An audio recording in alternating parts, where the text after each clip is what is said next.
Hello and welcome back to episode 6 of this series of videos regarding my latest 40k Crusade list project, which is my Space Wolf army. And today we'll be talking about the next few games having been played. So we're now up to 9 games total. So a few new changes or a few exciting opportunities to try out some different things with the army, expand some new units in. So I'll take you through the games that I played recently. First one was actually my friend Steve, who's usually played World Eaters in the list in the seat you've seen in the past. He actually got out his Drukhari again, and he made the rather interesting choice to try playing a real space raid. So if you're not familiar with the Drukhari Codex, a real space raid allows you to take effectively units from Cabals, the Witch Cults, and the Covens, all in a single detachment. Now it requires you to take a leader from each, so a Archon, a Succubus, and Homunculus, and then a troop unit from each. So you need to have at least 1 Cabalite Warriors, 1 Witches, and 1 Rax. So by the time you put all those in, you're already using up something on the lines of 21 power level, thereabouts. So there's not a lot left over for you to actually put other units in. So especially because right now we're playing 25 power level games. By the time Steve put this list together, he basically had enough left over to put in a unit of Reavers, and that was it. So this game was a pretty decisive victory for the Space Wolves. Effectively, I got to charge to his side of the board. Even though he tried to hide units in a building, I had the Dreadnaught fire the heavy flamer through the wall, and then punch units who got too close. The Assault Intercessors and Librarian did quite a bit of work as well. The Thunderballs, for the first time, really did some heavy damage, taking out the entire group of Rax, although they died in response to the Homunculus. But overall, yeah, it was a pretty clear-cut game for the Space Wolves, and I think Steve's learning from this was, while a real space raid can be fun, you don't want to do it at a 25 power level game because it takes all your options out, and you're stuck with not much at all. Also, because Steve had sort of had a few goes at Eldar, he decided to sort of start this Drukhari list over from scratch. So all he really took was Labyrinthine Cunning on his Warlord. In fact, the only reason he took a Warlord trait at all was we convinced him that if you do nothing and don't spend any of your 5 points, your 5 requisition points, you'll get a point for the game, but you'll lose it because you can't go over 5 anyway. So he at least took Labyrinthine Cunning. I know he's going to do more with the list going forward. In fact, he's played some more games versus Mike's Custody since, but yeah, this list was pretty much it wasn't a great list, to be honest, and it paid for it on the battlefield as well. Then we go over to game 8, and this is sort of a rematch. So earlier in the series, I played a game against Mike's Custodes, and that was prior to the launch of the 9th Ed Codex, and the whole thing was we knew at this point in time, we knew at that point in time, the 9th Ed Codex was coming out, so Mike actually specifically wanted to do a game pre-Codex launch and then do a second game post-Codex launch to see, had Custodes really improved. And if you're watching this video around the time of the actual meta, then Custodes, did really, really well from the changes. In fact, have had to just be nerfed in the most recent balance slate. But what's interesting here is in the first match I played versus Mike with his Custodes against the Space Wolves, which was pre-Codex launch, he beat me. But in this game, which was his first game post-Codex launch, it actually went my way. So this was one of our few 50 power level games. And Mike really, really wanted to try out his Telemon Heavy Dreadnaught, which he'd got from Forge World. So, it didn't make sense in a 25 power level list, especially with Custodes trying to then fit in an HQ and a troop choice around it. So at 60 PL, it made more sense to bring in the Telemon Heavy Dreadnaught.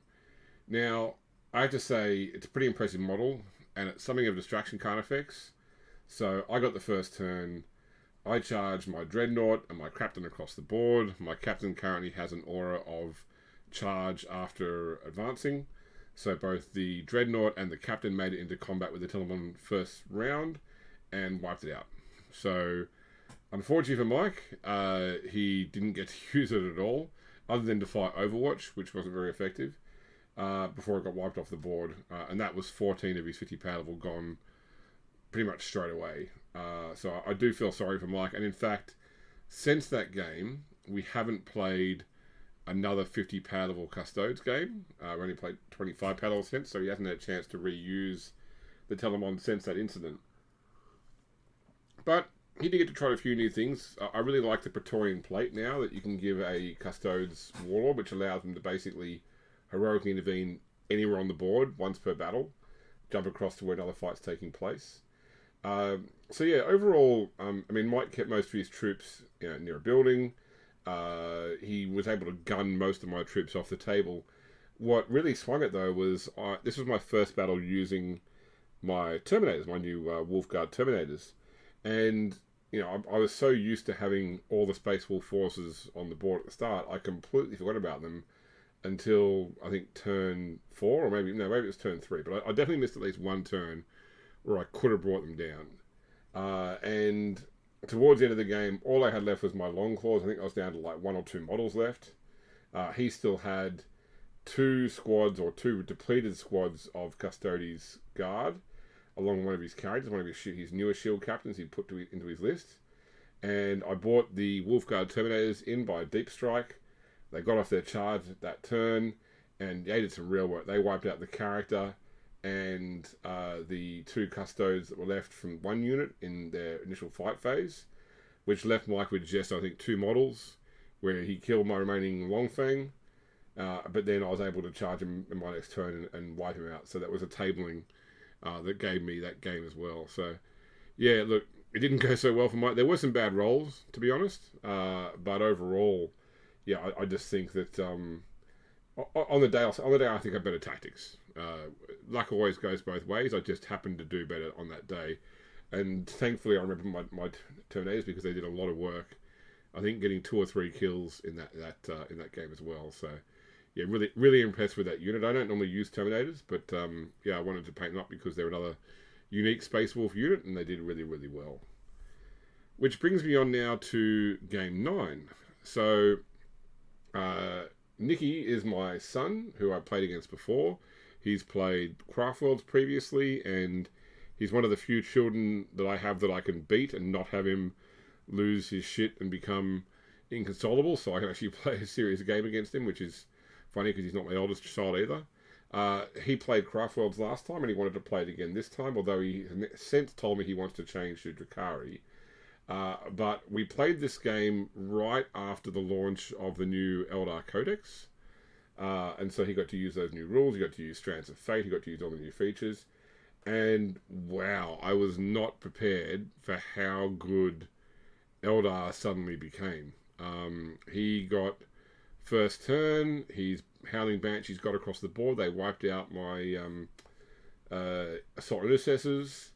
The shooting from the Wraith Lord Dreadnaught did some serious work on my units. Like, it's pretty much by the end of turn 2, I was left with basically my captain and the Dreadnaught, and I charged them into his Wraith Lord and just couldn't put enough wounds on it, and it just hit me back so hard. I think that the only kill I got in the entire game was maybe the fastest Skyrunner. I got the fastest Skyrunner, and that was the only kill I got before Nicky tabled me. So yeah, despite being young, and my child, it seems that with the right Eldar list, you can do a lot of work. So yeah, I was really surprised at how much more. I mean, look, I expected them to become more effective because there was some serious power creep going on in Ninth Ed. I just probably wasn't prepared for how good they did get. And yeah, although he lost the models here and there, he only lost the one unit, being the fastest Skyrunner, only because he got charged by my Smash Captain, and not much you can do there. So yeah, that was the latest 3 games. So let's have a quick run around of how our model's looking right now and what we decided to add in. So first off, the Captain, he's now fought 6 battles. As you can see here, he picked up the Vexillus Praetor and the fastest Skyrunner, another couple of kills. So he's now gotten to Battle Hardened, which means I chose to add the Centurious Service Studs upgrade to him, which means that in the command phase he can choose to be whatever doctrine he likes, which, given he's pretty much just got frag grenades, crack grenades, and a Thunderhammer, he's going to spend all his time in Assault Doctrine. It just saves the CP to do that directly. It just means this character can always stay in Assault Doctrine. He always gets his exploding 6s to hit, and he'll always get his modified AP. So he's doing pretty well still as Smash Captains go. Then on to my Librarian, my Rune Priest. So he fought in the game against Steve's Drakari, and he took out the Kabalite warriors with psychic powers. So I think that he was already blooded previously, so there were no real changes to Rurik Weirdfang, but he's still doing okay. Paxton Elm, this is my Bloodclaws plaque. They've really only... I haven't used them for a while. I've tended to focus on the Assault Intercessors instead, just because they're 1 power level cheaper and they're so much better. So speaking of those, they're also on 5 battles fought, but they managed to pick up the Archon in the Drakari battle, and they got the Shield Captain and Terminator armor in the Custodes battle as well. So that's also bought them. They're still blooded, but yeah, they're very close to go up to the next level as well. So yeah, I'm getting a lot more out of these guys than at 5 power level than I get out of the Bloodclaws at 6 power level, which have their own restrictions too. They can't charge they can't charge a distant unit if there's a closer unit. They have a low leadership. So yeah, given the choice, I'll always use the Assault Intercessors. I did play the Longclaws again actually. So they were in the Custodes game, and I think they picked up their first kill for the series as well with the Wardens too. So they haven't leveled yet, but they've actually managed to get another game in for the first time in a while.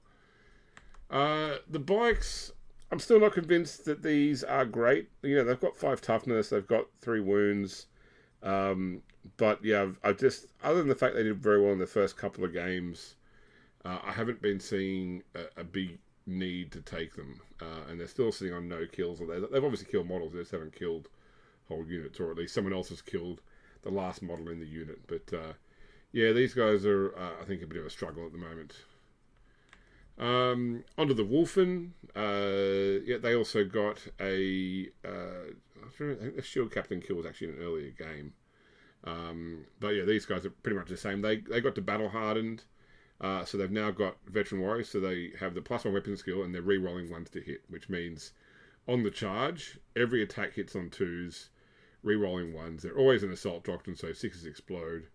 So yeah, the Wolfen are still very impressive. They're just a glass cannon. You know, if people target them and try and take them out with only 2 wounds, even with all the storm shields, they just struggle to get it done. But still, you know, they draw a lot of firepower, and because they've dropped down to 6 power level now, they're not such a heavy invest to lose, because I've yet to get through a game with the Wolfen where they survive to the end.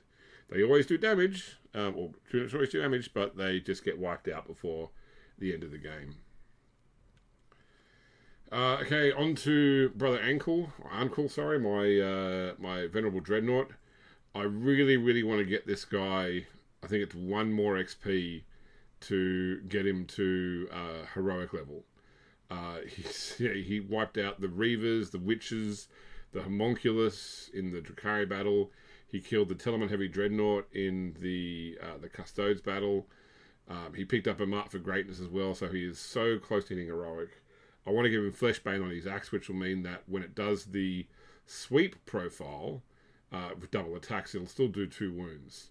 So it'll be able to take out Marine infantry with that sweep attack. Because I remember when I was fighting against Brian's Black Templars in the previous video, I could sweep to get more attacks, but I was only doing 1 damage, so it was just taking a lot longer to work through all of his Marine forces as well. So I think that enhanced with the Fleshbane upgrade for the Fenrisian Great Axe, this guy would be absolutely incredible. I mean, he's already incredible. He's got the most kills in my army.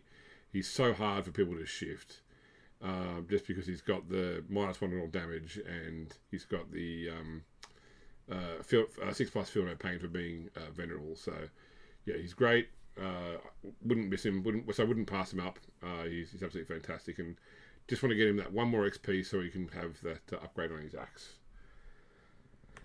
Over to the Thunderballs. They got their first kills in the last sort of batch of games. They got both the Rax and the Succubus, although they did get killed in that game.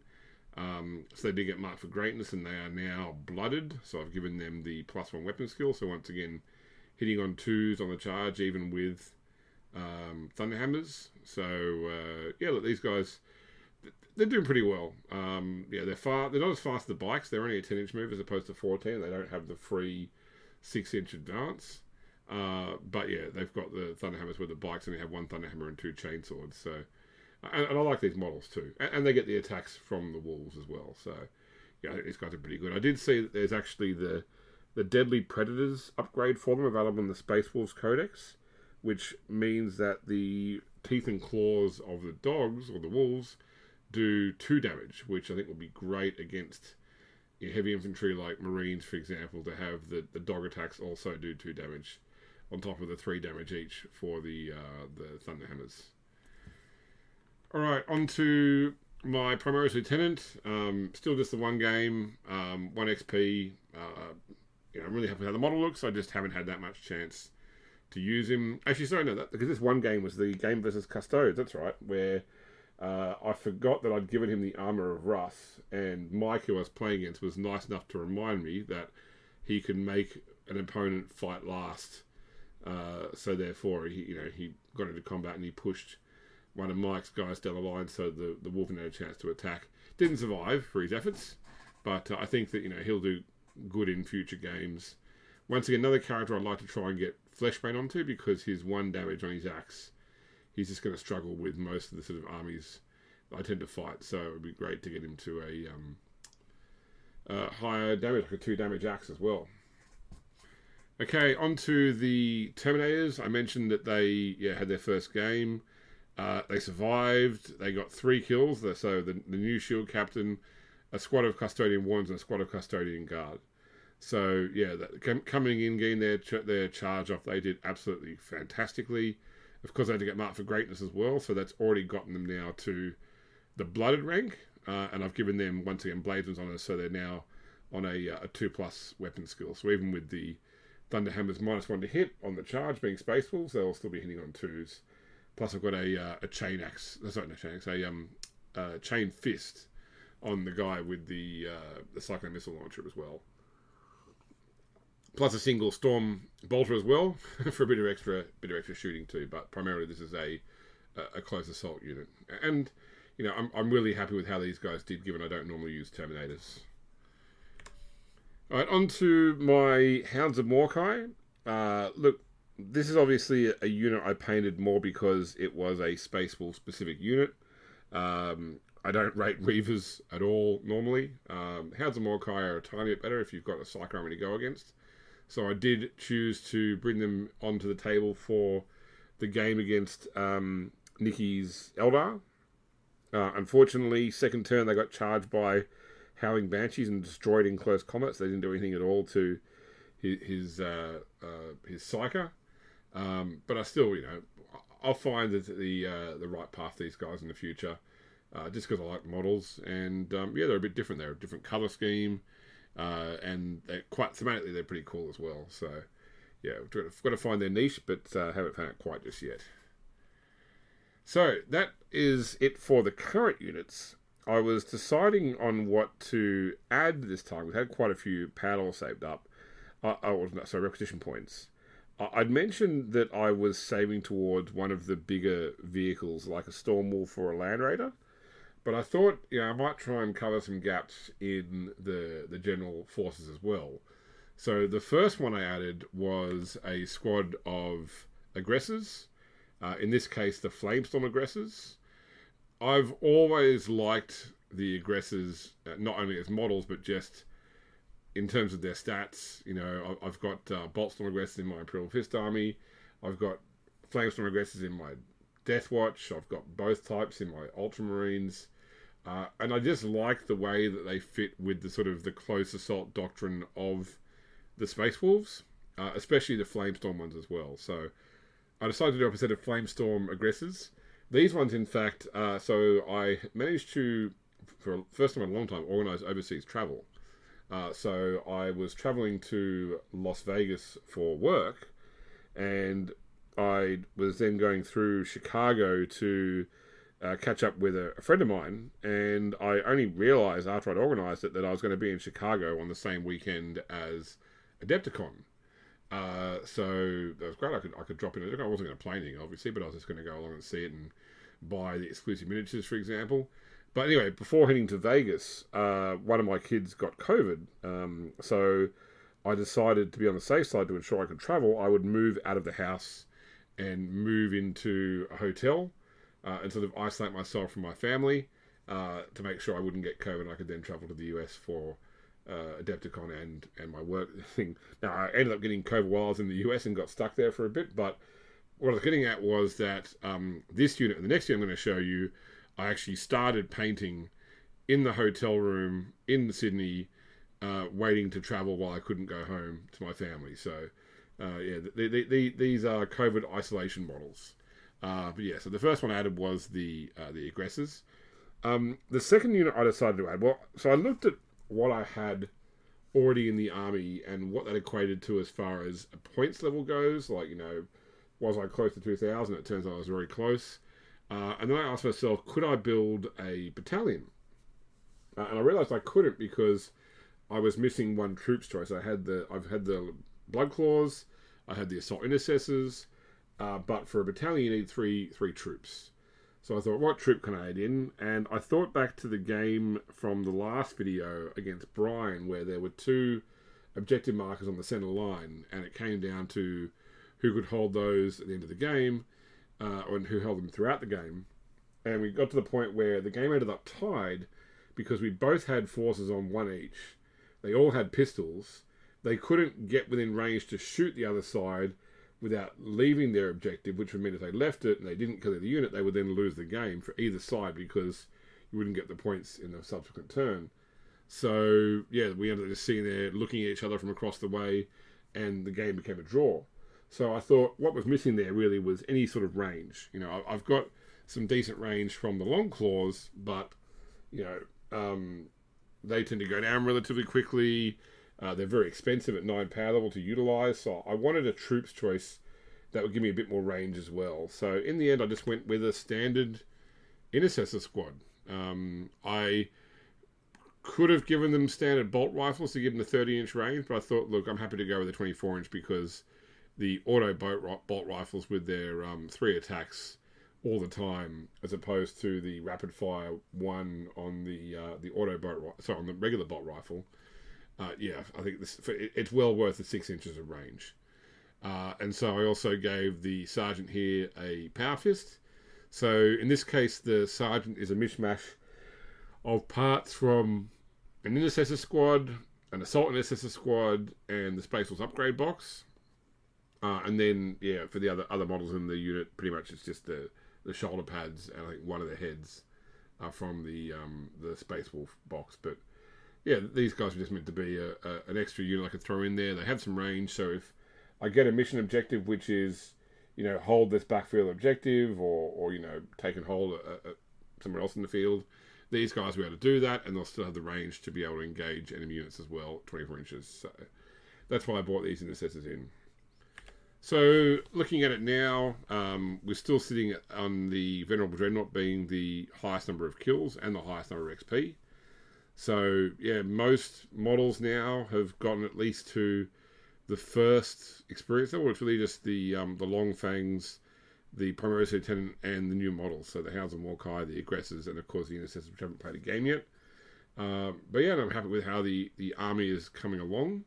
I think it's at 84 power level now from memory. So yeah, that really comes down to what do I want to add in next. So I mentioned before that I was considering a Stormwolf, which is one of the iconic Space Wolf flyers.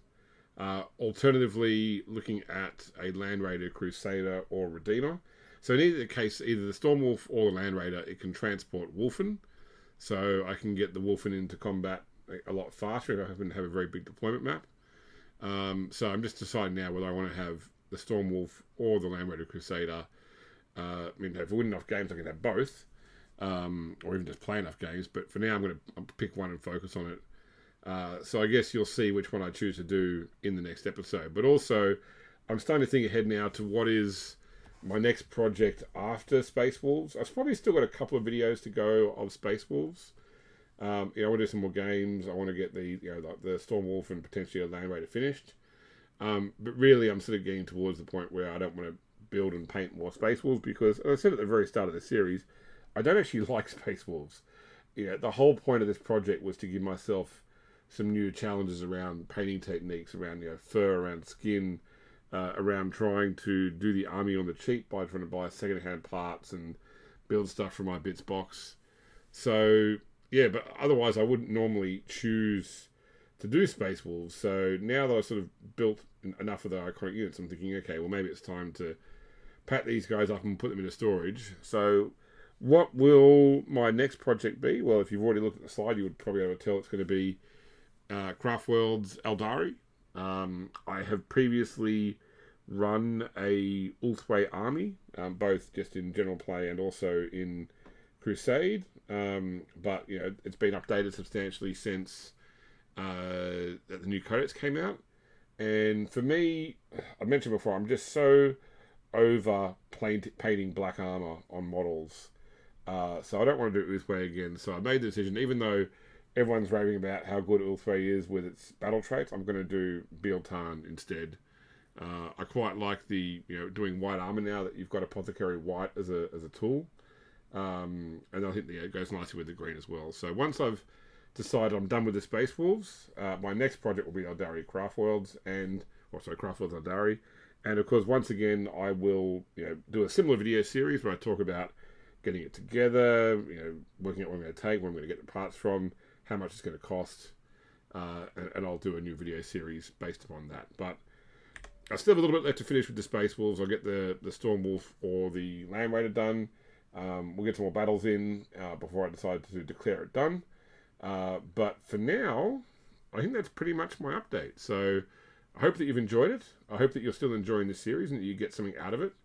If you have questions as well, please feel free to leave questions for me on YouTube too. I will definitely answer them too. So if it's about the painting, if it's about the tactics, if it's just about my Warhammer experience, whatever it may be, please feel free to ask or just comment and say if you're enjoying the series at all. Otherwise, I will see you in the next video. So thanks for watching, and I will see you next time.